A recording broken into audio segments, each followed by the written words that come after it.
ஆண்டவராகிய இயேசுவின் நாமத்தினாலே இந்த காலை வேளையில் கூட உங்களை அவரை வாழ்த்துகிறேன். கர்த்தர் உங்களை ஆசீர்வதிப்பாராக. இந்த நாளிலே கூட சங்கீதம் 66 2ஆம் வசனத்தை கூட வாசித்து தியானிக்கலாம்.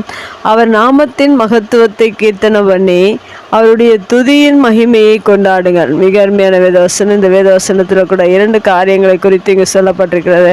முதலாவதாக அவருடைய நாமத்தின் மகத்துவத்தை கீர்த்தனம் பண்ணி என்று சொல்லப்பட்டிருக்கிறார். மெய்யாகவே அவருடைய மகத்துவம் என்பது தேவனுடைய கிரியைகள், அவருடைய வானங்கள், சூரியன், சந்திரன், அவருடைய படைப்புகள் எல்லாவற்றையும் மகத்துவம் என்று சொல்லலாம். அதை நாம் ஒவ்வொரு நாளிலும் கீர்த்தனம் பண்ண வேண்டும். அவருடைய நாமத்தின் மகத்துவத்தை கீர்த்தனம் பண்ணி என்று சொல்லப்பட்டிருக்கிறது. ஒவ்வொரு நாளும் அதை குறித்து நீங்கள் பாட வேண்டும்.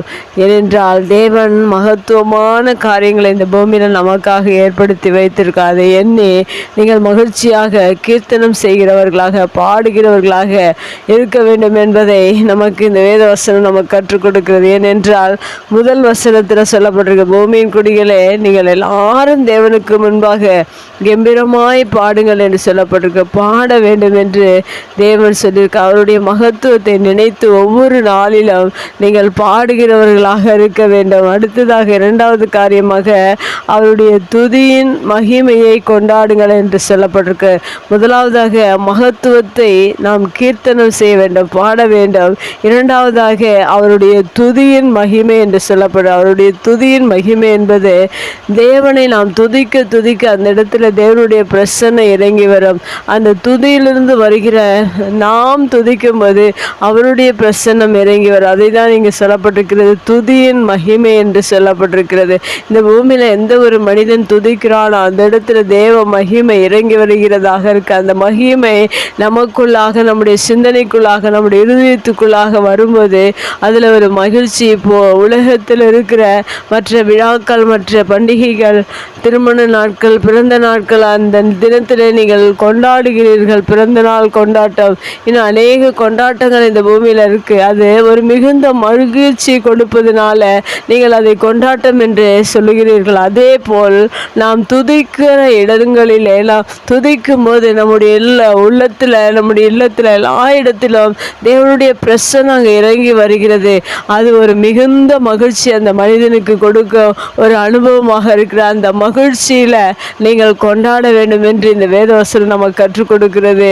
இந்த அருமையான 2 காரியங்களையும் ஒவ்வொரு நாளிலும் ஒவ்வொரு மனிதனும் செய்யும் போது அவருடைய வாழ்க்கையில் எல்லா பிரச்சனைகளிலிருந்தும், எல்லா போராட்டத்திலிருந்தும், எல்லா குழப்பத்திலிருந்தும் அவன் விடுதலை பெறுகிறான். ஏனென்றால் தேவனுடைய மகிமையும் மகத்துவத்தை ஒரு மனிதன் உணரும் போது, அதை கொண்டாடும் போது, அதை ஒவ்வொரு மனிதனும் தன்னுடைய வாழ்க்கையில் உணர்ந்து விட்டான் என்றால் அவனுடைய வாழ்க்கை மிகவும் அற்புதமான வாழ்க்கை, அதிசயமான வாழ்க்கை, மகிழ்ச்சியான வாழ்க்கை, ஒரு கொண்டாட்டமான வாழ்க்கையாக மாறுகிறது.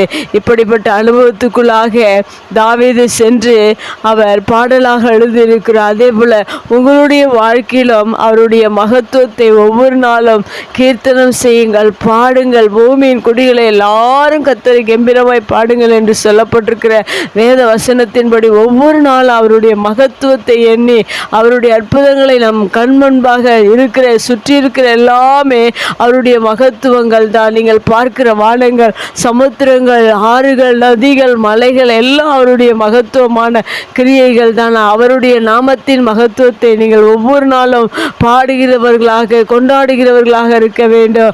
அவருடைய நீங்கள் துதிக்கிற அந்த துதியிலிருந்து தேவ பிரசன்னத்தை நீங்கள் உணரும்போது அதை நீங்கள் கொண்டாட வேண்டும். அது மிகுந்த ஒரு மகிழ்ச்சியை, மிகுந்த சந்தோஷத்தை கொடுக்கிற ஒரு அனுபவம். தேவனுடைய பிரசன்னம் அந்த துதிகளின் மத்தியில் அந்த மகிமையை உணர்கிற ஒவ்வொருவருக்கும் தானாகவே கொண்டாட்டம் வரும்.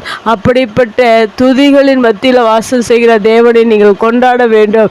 இதை தான் இந்த வேதவசனம் இந்த புதிய நாளில் நம்ம கற்றுக் கொடுக்கிறது. இந்த நாள் முழுவதும் அவருடைய மகத்துவத்தை எண்ணி கீர்த்தனம் செய்து அவருடைய துதியின் மகிமையை நீங்கள் கொண்டாடி பாருங்கள். மெய்யாக உங்களுடைய வாழ்க்கையில் இருக்கிற எல்லா பிரச்சனைகளுக்கும் ஒரு தீர்வு உண்டு. எல்லா பிரச்சனை மத்தியிலும் உங்களுக்கு விடுதலை உண்டு. அப்படிப்பட்ட தேவனை நாம் துதிப்போம், இன்னும் மகிழ்ச்சியாக கொண்டாடுவோம். கர்த்தர் நம்மை ஆசீர்வதிப்பார். கண்களை முடிச்சு வைக்கலாம். எங்கள் அன்பு தகப்பனின் தர்மையான வார்த்தைக்கு நன்றி செலுத்தினோம். இந்த வார்த்தையின் பிரகாரம், வேத வசனத்தின் பிரகாரம் நாங்கள் ஒவ்வொரு நாளும் உடைய மகத்துவத்தை, உடைய நாமத்தின் மகத்துவத்தை நாங்கள் கீர்த்தனம் செய்து உடைய துதியின் மகிமையை நாங்கள் கொண்டாடுகிறவர்களாக நீ எங்களை ஆண்டவரை மாற்றினதற்காக நன்றி. இன்னும் எங்களுடைய வாழ்க்கையில் ஒவ்வொரு நாளும் உடைய மகிமையை நாங்கள் கொண்டாட, உடைய நாமத்தின் மகத்துவத்தை நாங்கள் கீர்த்தனம் செய்ய நீர் எங்களுக்கு உதவி செய்யுங்க. இயேசுவின் நாமத்தில் ஜெபம் கேளும் நல்ல பிதாவே, ஆமென்.